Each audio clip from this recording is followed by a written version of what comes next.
माऊली नमस्कार नमस्कार. आणि हे काय ग, हे तुझ्या नातवाला असं अंगठे धरून उभं का केलंयस? दुधाचं भांड त्याच्या हातून पडलं म्हणून? अगं जाऊ दे, अगं लहान आहे तो, चुका होतात. पण माऊली तुझंही कौतुक आहे बर का. तू चुकांच्या बद्दल नातवाला शिक्षा करतेयस, म्हणजे शिक्षेचं महत्व त्याला तू पटवून देतेयस. चांगली बाब आहे, चांगली आहे. अगं हाच तर धडा असतो माऊली. आणि ही प्रणाली फक्त माणसच नाही, देव देखील राबवित असतात. योग्य अयोग्य पाप पुण्य याचा ताळमेळ लावायचं कार्य ते करतात. आणि त्यानुसार शिक्षा करण्याचं महत्वाचं कार्य शनिदेव करत असतात. त्यांच्या या शिक्षेला 7.5 असं म्हणतात. माऊली तू कधी अनुभवली आहेस का ही 7.5? अगं भोगच म्हण ना, पण सृष्टीत प्रत्येकानं ती जगलेलीच असते. पण नेमकी ही 7.5 म्हणजे काय, त्याच्या मागची कथा काय ते जाणून घेऊया. राजा विक्रमादित्य उज्जैनी नगरी मध्ये राज्य करीत होता.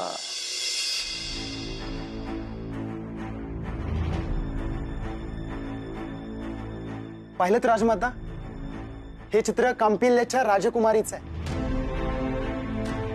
इतके आरसपाणी सौंदर्य त्रिलोकी सापडणे अशक्य आहे. उज्जैनच्या सौंदर्यावर राजमुकुट शोभावा तर इतका मोहक कदापि नाही. अहो केवळ सौंदर्य असून काय लाभ? राजा विक्रमादित्य यांच्यासाठी महाराणी निवडायचं म्हणजे चाणाक्ष बुद्धिमत्ता, तेजस्वी रूप, उच्च कर्तृत्व असे असायला हवे. आपण सर्व शांत व्हावे. इतके सगळे गुण असणारी एकमेव राजकन्या म्हणजे महाराज चंद्रसेन यांची पुत्री राजकुमारी पद्मसेना. पुरे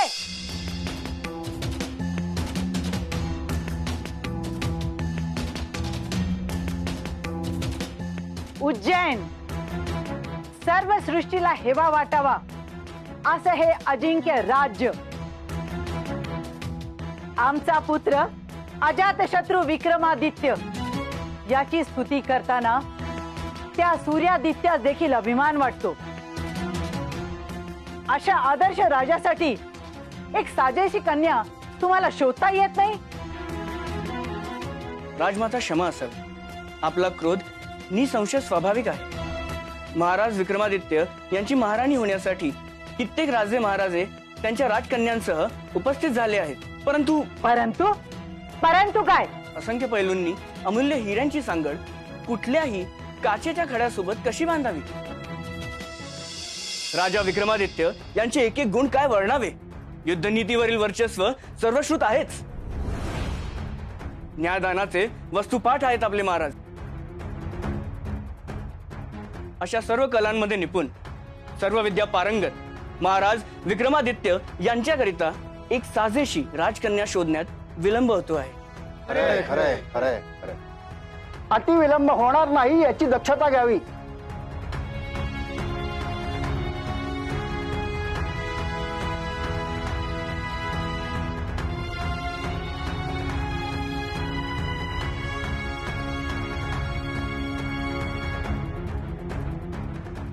राजमाता, हे मी नव्हे, प्रत्यक्ष महाराजांचे ग्रह सांगतायत. काळ बिकट आहे. महाराजांच्या ग्रहस्थितीनुसार येत्या मासात त्यांचा विवाह संपन्न झाला नाही तर पुढील 8 वर्ष मुहूर्त त्यांच्या नशिबी नाही.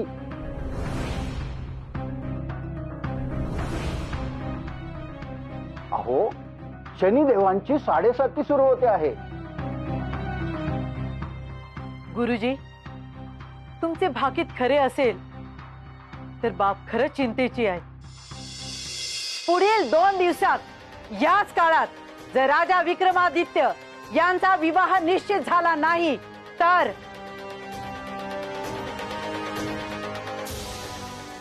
आम्ही ह्या पदाचा त्याग करू आणि राजमहल सोडून जाऊ.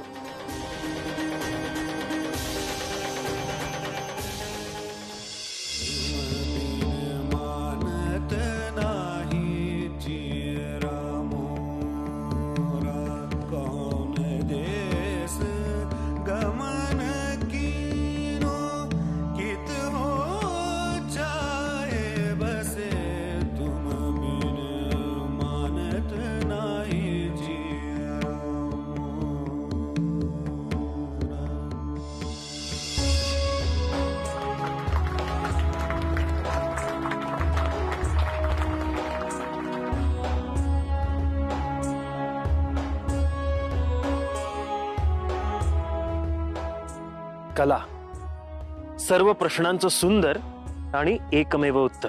महाराज,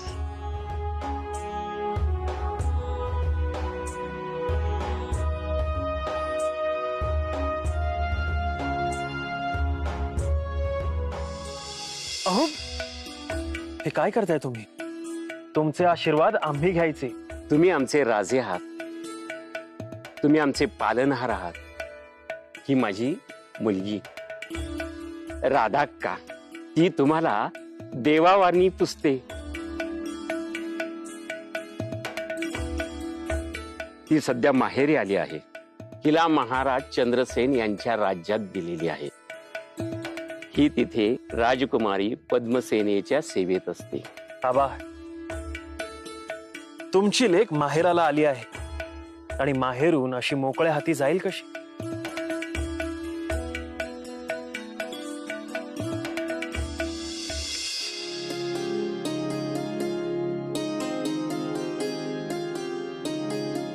ही तुझ्या माहेरची आठवण तुझ्या सदैव मनात राहील.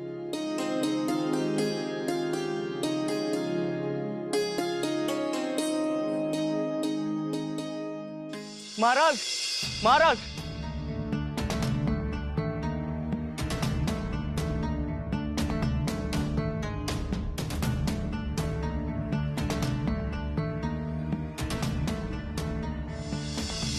राजा विक्रमादित्य यांचे आगमन होत आहे हो.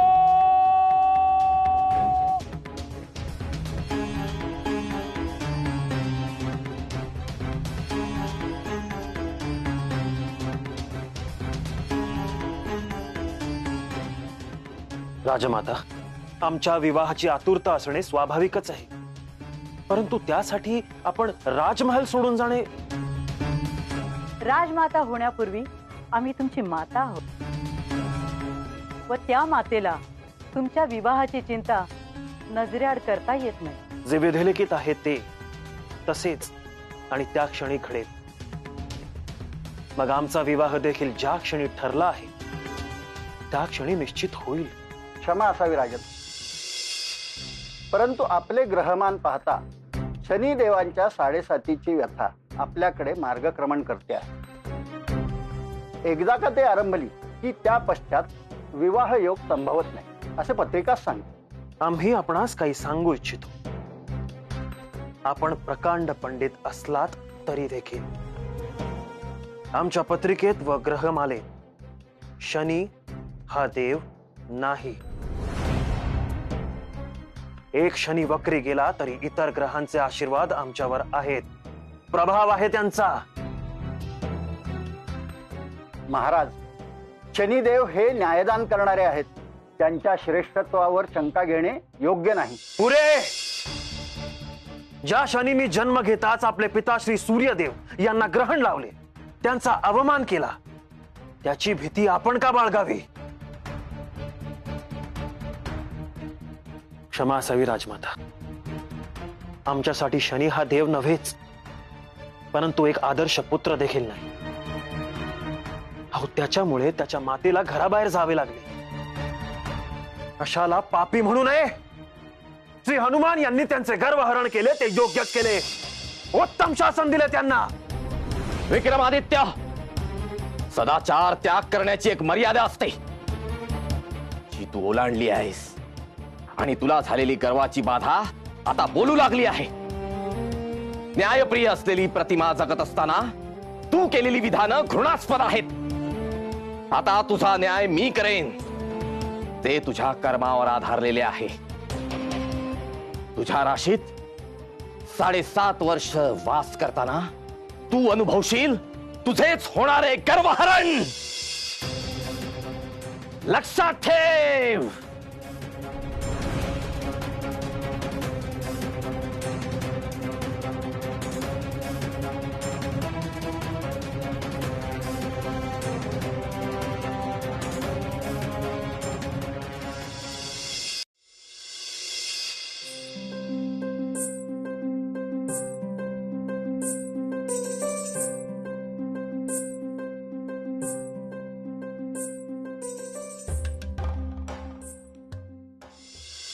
माझा राजा ग किती हो गुणाचा, माझा राजा ग किती हो गुणाचा, एकदाच पाहुनी त्याला, एकदाच पाहुनी त्याला,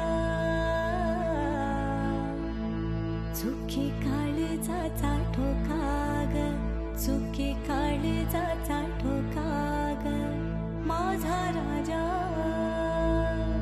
हो माझा राजा. राधा का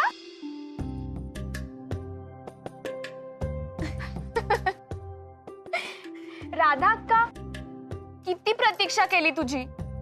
आणि काय ग, इतके मास कोणी राहतं का आपल्या माहेरी. इकडे राजकुमारी तुझी प्रतीक्षा करत आहे, त्याचा विसरच पडला होता ना तुला. अहो हो हो राजकुमारी, जरा श्वास तरी घ्या. आणि कुणी सांगितलं मला इकडची आठवण येत नव्हती म्हणून. आणि आहेच आमचं उज्जैन, लाघवी आणि सुंदर, पाय निघतच नव्हता हो. अगं किती सुंदर कंठ आहे हा. हो ना, आकर्षक आहे, अगदी राजघराण्याला शोभेल असं आहे. अगदी बरोबर ओळखलं तुम्ही. अहो आमच्या उज्जैनचे महाराज विक्रमादित्य यांनी मला भेट दिला आहे. काय सांगतेस. हो, महाराजांनी भेट दिलाय. खूपच नशीबवान आहेस तू.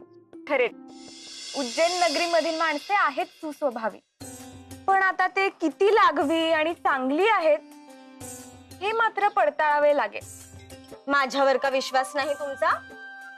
आणि तुम्ही हे कसं पडताळून पाहणार.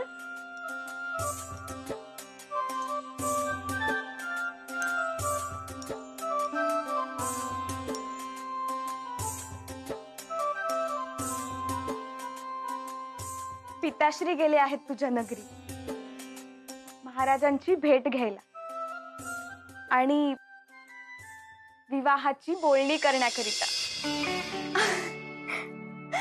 काय सांगताय राजकुमारी. हो, देव करो आणि हा विवाह त्वरित संपन्न होवो. हर्ष लपवता येत नाही हा तुम्हाला राजकुमारी. सुंदर, अति सुंदर. प्रतिमा एवढी सुंदर असेल तर प्रत्यक्ष सौंदर्य काय वर्णावे. राजमाता, राजकुमारी पद्मसेना यांचे पिताश्री महाराज चंद्रसेन प्रत्यक्ष आपल्या भेटीसाठी आलेले आहेत. हा तर शुभ संकेत म्हणावा लागेल गुरुजी. हा विवाह निश्चित होण्याची सर्व चिन्हे दिसत आहेत गुरुजी. तशी आपली अथवा त्यांची विशिष्ट अट देखील नाही. किंतु राजमाता, विवाहाचे सारे काही आज या क्षणी ठाम होणे आवश्यक आहे. अन्यथा परमेश्वरा, माझ्या पुत्राचे शनिदेवांच्या कोपापासून रक्षण कर.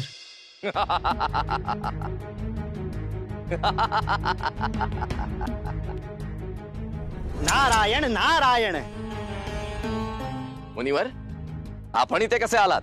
महाराज, मला एक कळत नाही की राजमाता नेमक्या कोणत्या देवाकडे साकडं घालत आहेत, आणि ते देखील आपल्या साडेसातीपासून सुरक्षित राहावे म्हणून.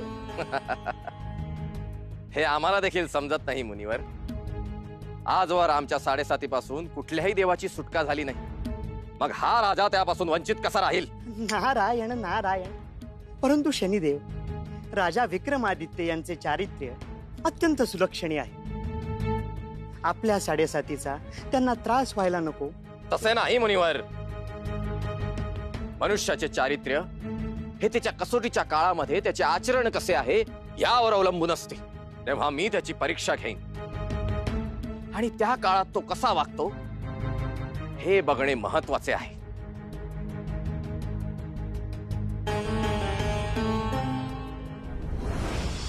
नारायण नारायण.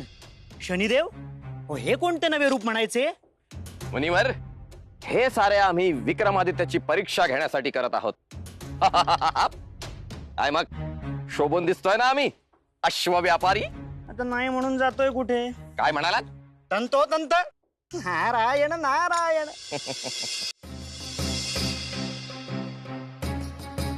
प्रणाम महाराज. महाराज आपण येथे दिवसाच्या या प्रहरी आम्ही आमच्या या प्रिय कार्यात मग्न असतो. हे तुम्हाला ठाऊक नाहीये का प्रधानजी? नाही, तसे नाही.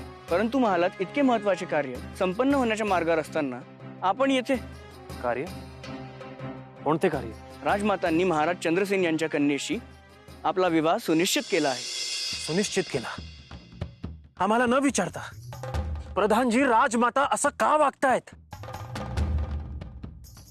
नाही, त्या 7.5च्या भ्रमक भयापोटी अधीर होऊन हे निर्णय घेतले जात आहेत, जे आम्हाला कदापि मान्य नाहीत.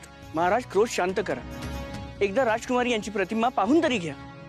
आम्हाला इच्छा नाही प्रधानजी. खरेच? प्रधानजी, आम्हाला इच्छा.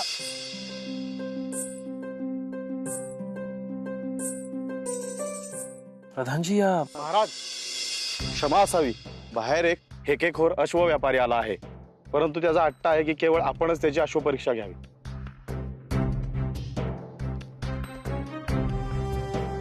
प्रधानजी, व्यवहार प्रथम. म्हणजे ही सुवार्ता राजमातांना कळवावी हे निश्चित ना?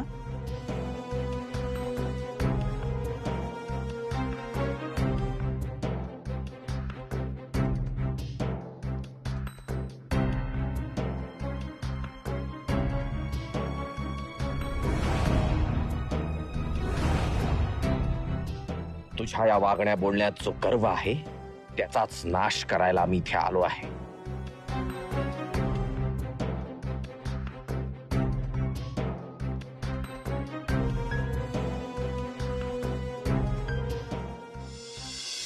प्रणाम महाराज. मी अश्वांचे व्यवहार करतो. आपल्यासारख्या अश्वविद्येत निपुण असलेल्या राजासाठी अगदी साजेसा अश्व आणलेला आहे. महाराज, किंचित सावधतेने. अनोळखी जनावर आहे ना, आपली अजून ओळख झालेली नाही. कधी काय करेल सांगता येत नाही. हो, चिंता नसावी. अश्वांना असे कवेत घेण्याची सवय आहे मला, आणि कुठल्याही जनावराशी काही क्षणातच घनिष्ठ मैत्री होते आमची. क्षमा असावी महाराज, पण आपले धाडस या अश्वापुढे करू नका. आपले कुठलेही आचरण आपल्याला पश्चाताप करण्यासाठी कारणीभूत ठरू नये म्हणजे झालं. प्रधानजी. जी महाराज.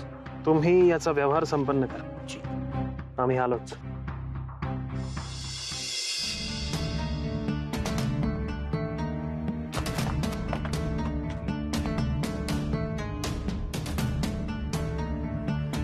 केला. मोहीम सर झाली म्हणायची. विक्रमादित्य, तू आता काही 7.5 वर्ष परत येत नाहीस. या 7.5 वर्षामागे काय कथा आहे? एखाद्याच्या राशीमध्ये शनिदेव प्रवेश करतात म्हणजे नक्की काय होतं बरं?